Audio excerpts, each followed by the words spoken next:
maintenant. C'est des questions de l'âme.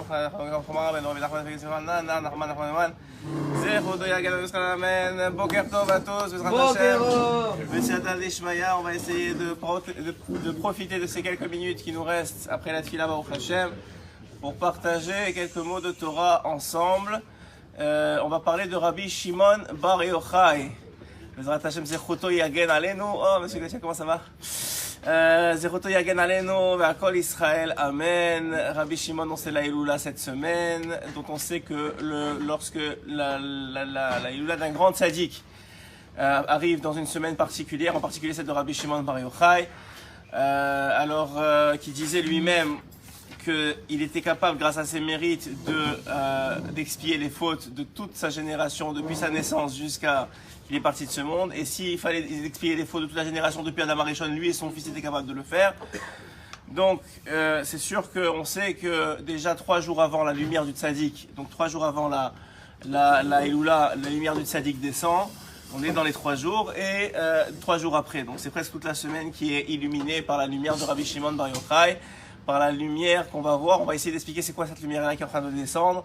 La lumière du tzaddik Rabbi Shimon, celui qui a été capable de remonter l'étendard de Ram Israël, de sauver à plusieurs reprises Ram Israël par ses mérites, mais aussi par ses actions. Et on va voir à travers la Gemara évidemment, puisque c'est la principale source qu'on a des éléments, des histoires de Rabbi Shimon Bar Yochai, on va essayer de voir que c'est par le Torah, soit pour la Refoua Sholema évidemment du Rav David Ben Esther Twitou, qu'il soit aussi pour la Refoua Sholema de Sarah Taya Bat Efrat Miriam, de David Chaim Ben Noah, Bat Sheva Bat Rivka Bezrat Hashem, Sarah Bat Neila, Sarah Bat Sassia Bezrat Hashem, Refoua Sholema. Ceux qui passent le bac. La slacha de tous ceux qui passent le bac apparemment en Israël. Il y en a ici, faites prier juste pour ça, hein. Attention. Et bon, Bezrat Hashem, qu'on entend que des bonnes nouvelles, Bezrat Hashem dans Israël. Bisroud Rabbi Shimon Bar Yochai. Donc, la Mishnah, lorsqu'elle parle de Rabbi Shimon, lorsqu'elle dit juste Rabbi Shimon, en général, elle désigne Rabbi Shimon Bar Yochai, il faut le savoir, puisque c'était le plus grand des Rabbi Shimon qu'on a eu. Et puis, même s'il y en a eu d'autres. Et il faut savoir que Rabbi Shimon, c'était l'élève de Rabbi Akiva. D'abord, 13 ans dans sa yeshiva, où il y avait une yeshiva à Bnei Brak, mais bien plus tard, lorsqu'il a été vraiment plus connu, c'est lorsqu'il est devenu l'élève, on a dit hier, de la seconde partie des élèves de Rabbi Akiva, puisque Rabbi Akiva a 24 000 élèves qui sont partis pendant la période du Homer, pendant 33 jours, comme on a expliqué hier. Mais Rabbi, il va repartir de zéro, il va recréer toute la Torah, il va relancer, il va pas désespérer, comme on a dit hier, que Rabbi Akiva, si on a quelque chose à apprendre de lui, c'est bien qu'il n'a pas désespéré malgré toutes les souffrances qu'il a reçues. Vous imaginez 24 000 élèves, 24 000 enfants qu'il perd en si peu de temps, parce que c'est ses enfants, un peu ses élèves, il a tellement investi dedans, et il reprend quand même le flambeau, il change de ville, et il continue encore, malgré les difficultés. Et oui, il recommence malgré toutes les difficultés, malgré qu'il est tombé tellement de fois. Comme on a dit hier, n'importe lequel d'entre nous, on aurait dit ok, si c'est comme ça veut dire qu'Hachem il veut pas de moi, ça veut dire qu'Hachem il veut pas que j'étudie la Torah, ça veut dire qu'Hachem il veut pas de ma Torah, ça veut dire que c'est pas moi qui dois enseigner aux élèves, regarde ce qu'il me fait. Et Rabbi Akiva il comprend que c'est pas comme ça que ça marche, Hachem il veut notre Torah, il veut malgré toute la situation qu'on peut vivre, toutes les difficultés, il faut savoir que Hachem il veut de nos mitzvot, il veut de notre Torah, il veut de notre tshuva, il veut de nous. Et il comprend, et Rabbi Akiva il est convaincu de ça, et il dit 24 000 élèves ils sont partis, c'est parce qu'effectivement ils se respectaient pas les uns les autres, c'est parce que peut-être moi-même j'ai pas assez inspiré en eux l'amour d'autrui, et j'ai peut-être privilégié la Torah plus que les midot. Aujourd'hui je vais faire tchouva, et je vais choisir 5 élèves qui selon certains sont moins grands que les 24 000 en Torah, mais beaucoup plus grands en derech eretz et en mitzvot, et en comportement vis-à-vis des autres. Ça vous verrez le shiur d'hier, on en a beaucoup parlé. Mais Rabbi Shimon, donc c'est l'un des 5 élèves, avec Rabbi Meir Baal Hanes, avec Rabbi Yehuda Bar Ilai, avec Rabbi Ishmael, avec d'autres. Et il va être un élève très très particulier, parce que ça va être l'un des plus makpid. Qu'est-ce que ça veut dire? Ça veut dire qu'au début en tout cas, Rabbi Shimon est quelqu'un de très dur. On le voit plusieurs fois dans la Gemara, on va le voir un petit peu. C'est quelqu'un qui ne fait pas de concessions. Dans sa vie, il y a la Torah et Dieu et c'est tout. Il n'y a rien d'autre. Et rien ne vaut de vivre si ce n'est pour la Torah, pour Dieu et c'est tout. On va voir que Rabbi Shimon Bar Yochai, par exemple, la Gemara nous raconte dans Masechet Shabbat, à la page Lamed Gimel, Lag, vous voyez comment la Torah est belle, alors qu'elle a été écrite bien avant que Rabbi Shimon soit parti de ce monde. Et même si on dit que la compilation a été faite par Rabbi Yehuda Nassi, mais l'histoire de Rabbi Shimon arrive la 33e page de Maseret Shabbat, puisqu'il est parti de ce monde le 33e jour du Homer. Vous imaginez cette chose-là? C'est la première fois que j'entends ça. Eh ben voilà, tu as bien fait de venir, Rabbi Meir. Et donc, on voit quoi encore la Torah, la véracité de la Torah. Et Rabbi Shimon, on nous raconte la Gemara dans Maseret Shabbat, encore une fois, qu'il y avait Rabbi Shimon qui était avec Rabbi Yehuda et Rabbi Yossi. Ils étaient assis et il y avait Yehuda, on l'appelle Yehuda parce qu'il ne mérite pas le titre de Rabbi, qui était le fils d'un converti. Ils étaient ensemble les quatre. Et Rabbi Yehuda, il dit une belle parole, ouais. Donc là, on apprend que lorsqu'il faut parler des autres, même dans le bien, on ne parle pas. Pourquoi? Parce qu'il y a toujours quelqu'un qui va dire mais non, mais c'est pas vrai. Là, c'est pour le bien de toute façon parce que c'est Rabbi Shimon qui parle, il a raison de le dire. On va voir de quoi il parle. Mais de façon générale, comme on le dit le Chafetz Chaim, même quand il y a quelque chose de bien à dire, tais-toi. C'est pas la peine. Pour le parler des autres, ne parle pas. Si tu veux dire les choses pour renforcer la personne en face, il n'y a pas de problème. Dis-lui, tu es quelqu'un de bien, j'apprécie, il n'y a pas de problème. Mais quand il s'agit de dire, regarde, lui il est comme ça, lui il est comme ça, il y a toujours quelqu'un qui va dire, ah oui, mais il a fait ça, ah oui, mais j'ai entendu ça, ah oui. Ça c'est vrai. Alors c'est pas en public, voilà, exactement. Seul à seul, tu veux le renforcer, et même ça, on parle pas trop devant la personne pour pas qu'il s'en enorgueillisse, mais si tu vois que Béhémet, il y a quelque chose que tu apprécies chez lui, en particulier si c'est ta femme ou tes enfants, ça, comme on dit, Mérabé, à ajouter dans ça. N'hésitez pas à utiliser des superlatifs avec vos femmes et vos enfants, parce que Béhémet, c'est ça qui construit une famille. C'est le regard positif, c'est plus que ça, même la pensée positive. Le Baal Shem Tov, Akadosh, on fait une petite transgression même si on n'a pas tellement de temps, mais on va y arriver. Le Baal Shem Tov Akadosh, il y avait une histoire comme ça qu'un jour, il était le jour de Rosh Hashanah. Et il priait dans sa synagogue. Et il y avait un de ses élèves qui perd sa tabetière. Il avait une tabetière, il a fait tomber.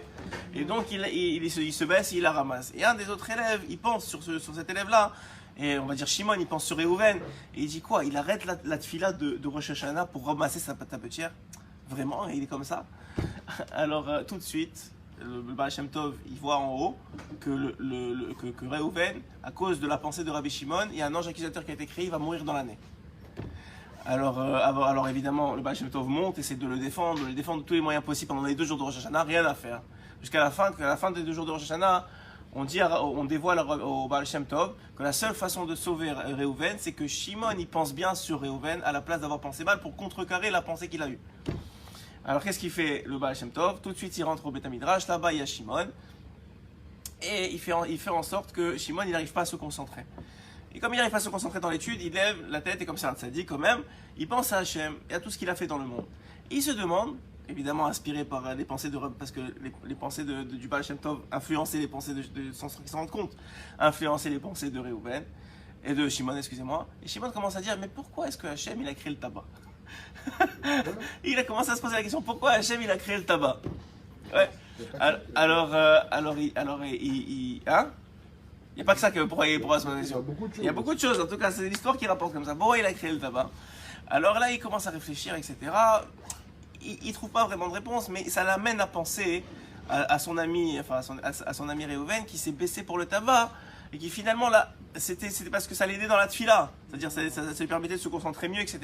Et il dit, tu as vu, j'ai une mauvaise pensée sur lui, il fait tchouva à la makom, et grâce à ça, bon, évidemment l'histoire raconte que le Baal Shem Tov remonte, et il remarque qu'effectivement Réhouven est sauvé par la bonne pensée de Shimon. Donc on voit que même dans la pensée, ça fonctionne comme ça. Donc à plus forte raison dans les bonnes paroles. Mais dans ce cas-là, Rabbi Shimon Bar Yochai, et lui, il est avec ses compères, on va dire, de Rabbi Yehuda et Rabbi Yossi. Et Rabbi Yehuda, il sort une parole. Il dit tout ce qu'ils ont fait ces Romains, hein, c'est vraiment extraordinaire. Ils ont fait des rues, ils ont fait de belles actions, ils ont fait des rues, des ponts, des thermes. Alors Rabbi Shimon, tout de suite, qu'est-ce qu'il dit? Il dit, qu'est-ce que tu racontes? Ce qu'ils ont fait, c'est que pour eux, c'est que pour leur propre intérêt. Et c'est que pourquoi? Les rues, c'est pour installer des prostituées. Et les thermes, c'est pour se délecter eux-mêmes, pour qu'ils passent leur journée là-bas. Et les ponts, c'est pour collecter des taxes. Alors évidemment, Rabbi Shimon qui était quand même très très dur. Et en particulier, il y avait une raison pour ça. Parce qu'il y a un yann comme ça, hein, qu'un juif fait très attention à ses paroles encore une fois. Pourquoi? Parce que s'il parle bien, ça crée des anges défenseurs. Et s'il louange d'autres nations que lui, ou qu'il est là à casser la nation juive, alors ça va créer un ange accusateur sur les Juifs. Donc Rabbi Shimon, il avait cet intérêt-là aussi, de défendre le peuple d'Israël, et de dire que quand un Juif il fait quelque chose, c'est pour l'intérêt du ciel. Alors que, même si c'est dans la nature, et peut-être on ne peut même pas le reprocher, mais dans la façon dont l'esprit et la neshama goy elle est faite, c'est souvent pour un intérêt personnel. Évidemment, il y a des exceptions, il y a des tzadikim même chez les goyim, on ne parle pas de ça, on parle dans la généralité des nations. Évidemment qu'il y a des exceptions, il y a des gens tzadiks dans les nations, on le dit à chaque fois, et ça s'appelle ça s'appelle pas Ger Tzedek, ça s'appelle des goy tzedek, ça s'appelle un goy qui est tzadik, et évidemment qu'il y aura l'homme pour eux, etc. Et ça, c'est pas le sujet d'aujourd'hui. En tout cas, Yehuda, qui était le fils d'un converti, il va voir ses parents, il leur raconte l'histoire. Et les parents, ils ne peuvent pas s'empêcher, ils vont voir les autorités et ils racontent ce que Rabbi Shimon il a dit. Rabbi Shimon, il les a critiqués. On a vu que Rabbi Yehuda, il les a louangés. Et Rabbi aussi, il n'a rien dit. Alors Rabbi Yehuda, il va être promu. Rabbi aussi, il va être exilé à Séphoris. Et Rabbi Shimon, ils vont essayer de le tuer. Donc Rabbi Shimon doit s'enfuir de toute urgence. Il va s'enfuir où? D'abord au Beth Midrash. D'abord au Beth Midrash avec son fils. Au début, sa femme lui amène à manger, lui amène des tilates, etc. Mais plus en plus, on voit qu'il remarque que les Romains ne lâchent pas l'affaire. Et il dit, si ça continue comme ça, ils vont torturer ma femme pour savoir où je suis. Donc, on va s'en aller complètement. Et ils vont aller dans la fameuse grotte où ils vont passer là-bas 12 ans. En vérité, 13, mais 12 premières années. Où ils vont tous les jours laisser leurs habits accrochés, rentrer dans la terre. Il y en a qui disent alpisod, qu'ils vont rentrer dans la terre justement parce que pour annuler leur matérialité, que leur âme s'élève. Ils vont rencontrer dans cette grotte Liwanavi, ils vont rencontrer dans cette grotte le Maguide qui va leur apprendre la Torah, et ils vont étudier la Torah nuit et jour. Et juste pour certains ils disent qu'ils s'arrêtaient même pas pour faire la tfila parce qu'ils étudiaient la Torah tout le temps, mais il y en a qui disent que pour faire la tfila ou en tout cas pour Shabbat, ils se levaient et ils s'habillaient de leurs habits qui étaient accrochés, qui les attendaient, juste pour pas les abîmer. Et, vous pourriez dire, mais Hachem aurait pu faire un miracle. Apparemment que les tzadikim ne s'appuient pas sur des miracles. Et effectivement, ils priaient comme ça, ils faisaient Shabbat comme ça, ils mangeaient des caroubes. Il y avait un caroubier qui avait été, par miracle encore une fois, qui s'était mis devant la porte de la grotte, et un ruisseau qui était venu pour leur donner à boire. Et comme ça, ils ont vécu pendant 12 ans. Vous imaginez combien il faut être makpid sur soi-même, combien il faut être dur sur soi-même, et combien il faut avoir confiance dans la Torah et en Dieu pour être capable d'accepter et de vivre ça. Et ils auraient pu continuer comme ça, si ce n'est que la Gemara nous dit que Eliyahu Hanavi il est venu et il a dit qui va annoncer au fils de Shai que l'empereur est mort et qu'il a le droit de sortir. Alors, et c'est comme ça que Rabbi Shimon entend cette voix-là d'Eliyahu Hanavi, et il comprend qu'il doit sortir. Mais vous savez tous, vous connaissez l'histoire, je pense, mais c'est bon de la rappeler de toute façon, c'est pour le mérite de Rabbi Shimon, que quand il sort, mais il y a un petit problème, c'est qu'il voit que la vie, il tombe d'abord sur une situation très particulière où il voit un homme travailler. Il dit comment un homme il peut s'occuper de ce monde? Comment un homme il peut s'occuper de ce monde alors qu'il y a la Torah il y a la Torah, il y a Dieu. Et c'est Rabbi Shimon qui va dire dans la Gemara que tout celui qui va s'occuper de Dieu et de la Torah, on va lui enlever son travail qu'il doit faire dans ce monde. C'est-à-dire quoi? Si toi tu t'occupes de Dieu et de la Torah, Hachem il va faire que les goïms travailleront pour toi. C'est ce qui va arriver au temps du Mashiach. Mais il n'avait pas compris que ce n'était pas encore le temps du Mashiach. Il n'avait pas compris aussi que Hachem il voulait ça. Il voulait de l'homme qui travaille, en tout cas de certains hommes qui travaillent. Il n'avait pas compris qu'il y avait un tikkun à faire de Esav aussi. Donc puisque lui il vivait comme ça, il ne comprenait pas que tout le monde ne vivait pas comme ça. Et même Rabbi Shimon dans cet aspect-là il s'est trompé, mais tout de suite il a fait tchouva, puisque tout de suite quand il a brûlé ce qu'il a vu, c'est-à-dire cet homme-là en train de travailler, une voix céleste elle sort, donc Akadosh Baruch Hu lui-même il sort, et il dit Rabbi Shimon est venu pour détruire mon monde, si c'est comme ça retourne dans la grotte. Et il va retourner dans la grotte encore pendant 1 an, et il va déduire avec son fils, il va dire même au Gehinam on reste que 12 mois. Alors c'est sûr que Hachem il va nous laisser sortir, et au bout de 12 mois il sort, lui est réparé mais pas son fils. Son fils continue à brûler ce qu'il a autour, et Rabbi Shimon en regardant, il répare à chaque fois que son fils brûle. Jusqu'à qu'il parle à son fils, il lui dit écoute, Hachem il a créé son monde pour ça, et jusqu'à que Baruch Hachem, il y a un grand tzaddik, un homme pachout, qui Erev Shabbat arrive avec 2 bouquets de fleurs, et devant Rabbi Shimon et Rabbi Elazar, et Rabbi Shimon et Rabbi Elazar disent à cet homme-là, il lui dit mais qu'est-ce que tu fais, pourquoi tu as 2 bouquets de fleurs? Il dit les Erevot Shabbat. Il lui dit comment les Erevot Shabbat? Pourquoi tu as besoin d'un seul bouquet de fleurs? Il dit non, les Erevot Shabbat, il y a 2 paroles dans Shabbat, il y a Zachor, Veshamor. Alors là, Rabbi Shimon se retourne vers son fils Rabbi Elazar, et lui dit, tu vois combien les mitzvot sont chavivim, sont précieuses aux yeux des bénis Israël. Et de là, on apprend qu'ils se sont tous calmés, tous les deux calmés. Ils vont maintenant regarder le monde d'une façon complètement différente. Et donc ça va naître le Zohar HaKadosh. Le Zohar va naître de cette façon-là de vivre différemment et de voir le monde différemment. Une façon beaucoup plus Rahman, beaucoup plus miséricordieuse, beaucoup plus bonne, beaucoup plus saine. Où malgré qu'il comprend et qu'il sait que celui qui arriverait à étudier toute la journée, comme c'est le cas dans la Gemara quand il se dispute avec Rabbi Ishmael, où il dit que l'essentiel c'est d'étudier toute la journée la Torah, et qu'il sait comme on le voit dans une des histoires de la Gemara d'ailleurs, où c'est rapporté qu'il y avait un de ses élèves, il y avait un de ses élèves qui était parti travailler. Et il avait quitté, il est parti travailler en Khoslaret, il a ramené plein d'argent, il est revenu riche et bien portant. Donc tous les autres élèves, ils ont été un peu jaloux, ils ont commencé à dire peut-être nous aussi on va faire la même chose. Donc Rabbi Shimon tout de suite, il arrête l'épidémie, il les prend tous à la vallée, il y a une vallée apparemment en face de Méron, et là il les prend tous devant la vallée, et il remplit la vallée d'or. Il leur dit maintenant que tout celui qui veut de l'or, il n'a pas besoin de repartir en Khoslaret, qu'il aille les prendre, mais qu'il sache que ce sera pris de son là-bas. Alors tous les élèves, bien sûr, ils ont peur de Rabbi Shimon, et même ils comprennent, personne ne veut de ça. Ils disent non, on a compris que notre rôle à nous, c'est de rester ici. Et comme ça, il les a convaincus de continuer à rester étudier la Torah. Et d'ailleurs, le Zohar HaKadosh, en vérité, ne va être compilé que 60 ans après sa mort.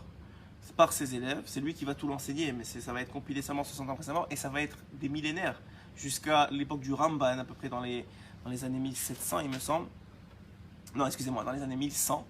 Mais entre 1100, je pense que le Ramban, il a vécu en 1180, à la fin de 1100 et début 1200. Et jusqu'au Ramban, excusez-moi, le Zohar va être caché. Personne ne va savoir qu'il existe. On a expliqué déjà souvent que la Torah, malgré qu'elle est là, malgré que l'écoute des Moran existait déjà en potentiel, déjà à l'époque de Rabbi Shimon, ou à l'époque c'est l'Ilou Nishmat, Rachel Batsadi. Que ces paroles de Torah sur l'Ilou Nishmat, Rachel Batsadi, vous ferez des brachot sur le petit déjeuner qui vient d'être apporté. À propos des fleurs, quand on offre un bouquet à sa femme, il vaut mieux offrir deux bouquets. C'est Vadaï, la malo. On voit Chamor Bezapor. On apprend de la Gemara. On apprend la Gemara que c'est embellir la mitzvah. Vadaï. Tu vois que ça a touché même Rabbi Shimon. Ouais, ce que tu veux, deux petits, d'accord, c'est bon. Au lieu de prendre un grand, tu prends deux petits. Ce que tu veux, mais ça va embellir la mitzvah, c'est sûr. Mais vadaï. Et donc, on disait, où est-ce que je m'étais arrêté, si vous suivez bien? On va vérifier que si vous suivez.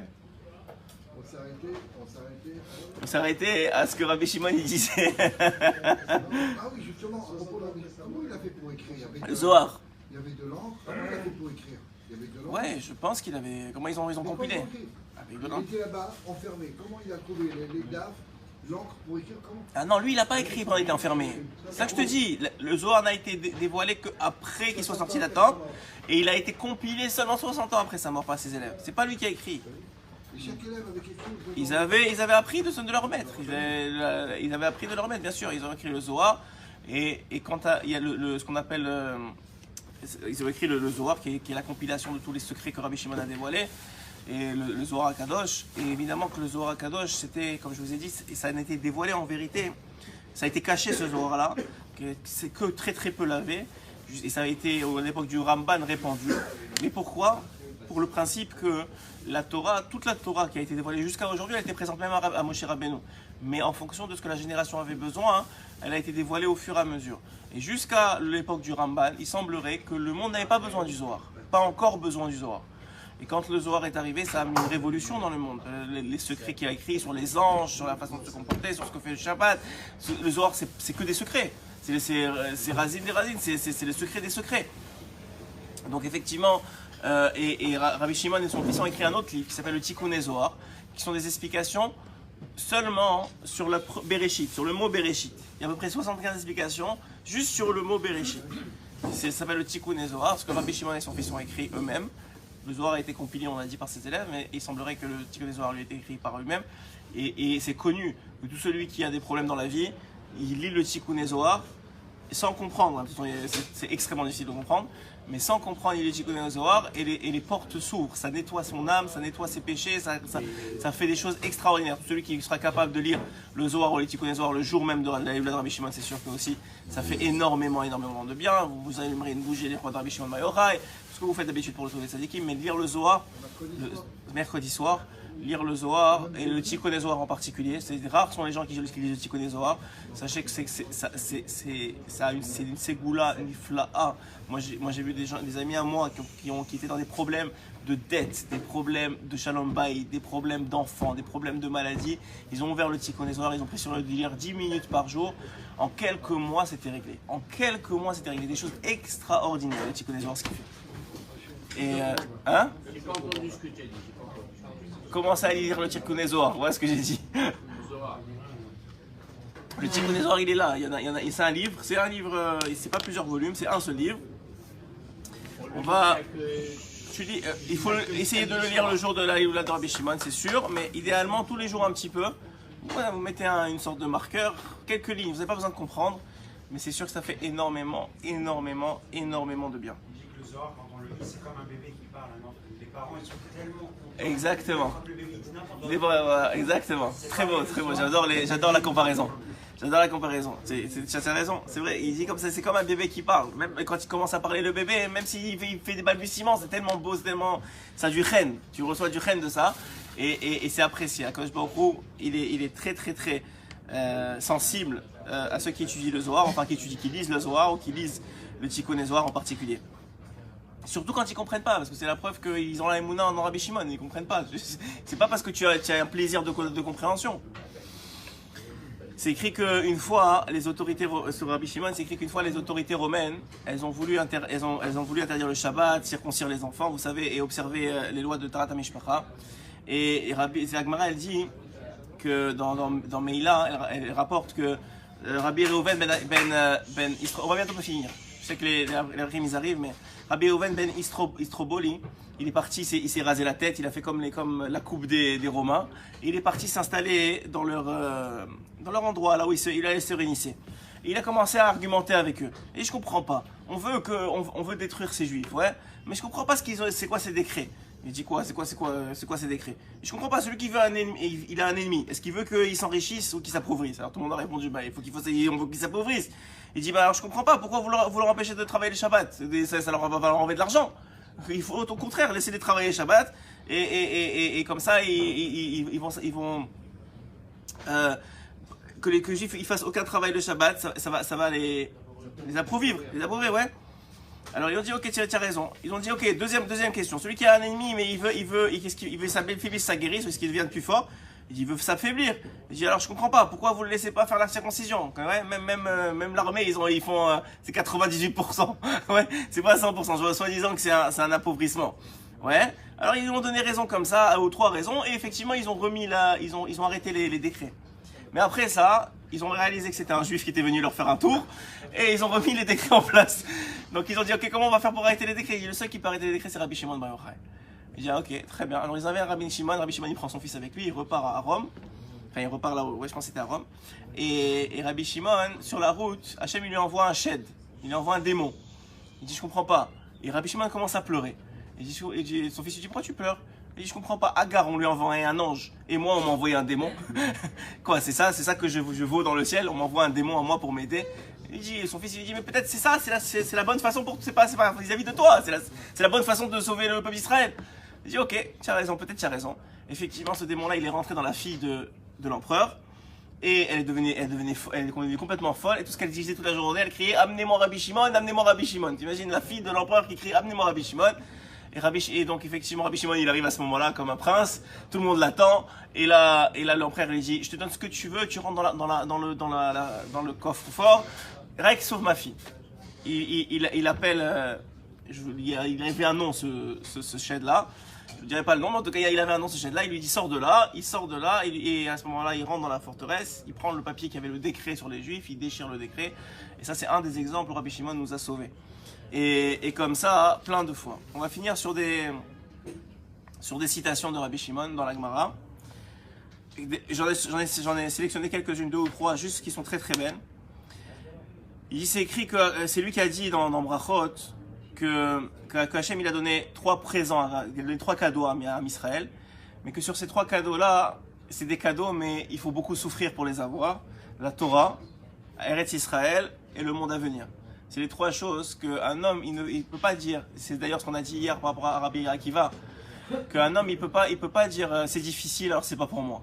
Mais c'est parce que c'est pour toi que c'est difficile. C'est parce que Hachem il t'a donné un cadeau qui s'appelle la Torah, c'est difficile. Eretz Israël, c'est difficile. Pour certains. Moi, le monde à venir, c'est difficile. La Maba, c'est difficile. Le Shalom Bayit, c'est difficile. Avoir des enfants de la Torah, c'est difficile. Et tu vas tomber, ça va être difficile. Mais c'est Dafka parce que c'est de nature à t'apporter énormément, que c'est un cadeau, que ça rend les choses difficiles. Il a dit aussi, oui, tu as une question, Rabbi Meir. 3 choses, on a dit quoi? Eretz Israël. La Torah et le Olam Haba. Baruch Hashem. Ve'ainara. Ensuite. Il a dit dans le Midrash 33, ça abordé dans Rabbi Shimon, que aider le peuple d'Israël, c'est comme aider la Shrina elle-même. Puisque la Shrina, c'est la mère des enfants d'Israël. Donc tout celui qui aide Eretz Israël, qui aide les enfants d'Israël, ils aident la Shrina. Et on va. Dans tout. Tu aides, même un sourire, ça aide un juif. Même un sourire. Tu aides la Shrina, tu fais sourire la Shrina. T'imagines? Tu fais sourire ton ami, tu fais sourire la Shrina. Et finalement, on va finir sur ça. Il dit dans Habakkuk, il s'est levé, Hachem, il s'est levé, et il a dit, sur toute la terre, qui mérite la Torah, il a choisi Israël. Qui mérite la terre d'Israël, il a choisi Israël. Qui mérite la Shrina, il a choisi Israël. Et de là, on voit combien Rabbi Shimon était amoureux du peuple d'Israël, amoureux de la Torah. Et en vérité, même quand il était makpid au début de sa vie, c'était juste une expression de son amour pour le peuple d'Israël et pour la Torah et pour Dieu. Mais cet amour-là, après ça, il s'est adouci avec les 13 ans, on a dit, avec le Zohar, avec tout ce que c'était nécessaire au monde de survivre. Mais Béhémet, on voit dans tout ça, et on va finir sur ça, que Rabbi Shimon, et c'est pour ça qu'aujourd'hui, tout celui qui va, par exemple, sur son kever le jour de sa Iloula, ou même qui étudie le Zohar, il est protégé. Pourquoi? Parce que c'est Rabbi Shimon. C'est Rabbi Shimon lui-même qui par le mérite que tu te connectes à lui, que tu connectes aux tzaddik, qui vient, il te protège directement par son amour du peuple d'Israël, par son amour de la Torah et par son amour d'Akadosh Baruch Hu. Hazak ou Baruch, bonne journée à tous, que des bonnes choses.